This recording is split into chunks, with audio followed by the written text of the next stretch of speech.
Uh, my name is Hubert Vos. I'm from Santa Barbara, California. Earlier this morning, you made a comment that if the market fell, you would be spending less time on the internet because you'd be very busy. And this has reinforced an impression I have had that the cash flows of Berkshire Hathaway are enormous, but that possibly in the last 12 months, you've been investing less than you had previously. And if so, if this is correct, what does that say about waiting for attractive values? How long are you willing to wait? And what does that say to the investment public in their own habits? Well, you're correct that we have not found anything to speak of in equities in a good many months. And the question of how long we wait, we wait indefinitely. We are not going to buy anything just to buy something. We will only buy something if we think we're getting something attractive.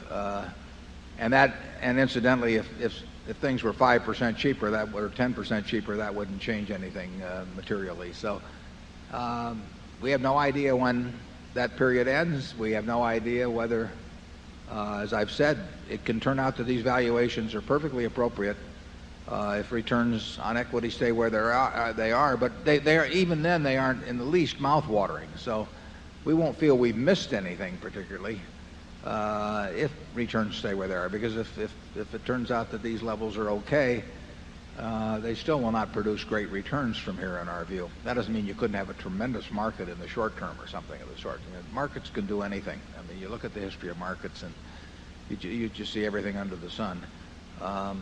But we will not, we have no time frame. If the money piles up, the money piles up, and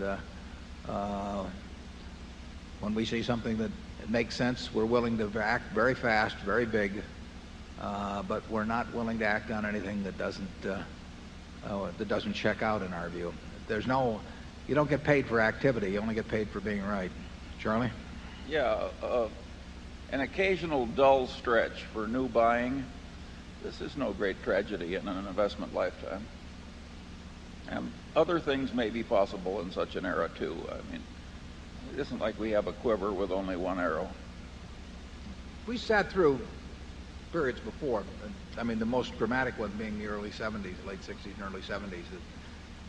For a long time, it doesn't seem so long when you look back on it. It seems long when you're going through it, but it's like having a tooth pulled or something. But it's, what can you do about it?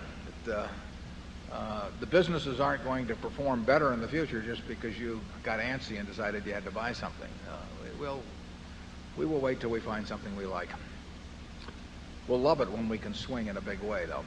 That's our style. Area 1.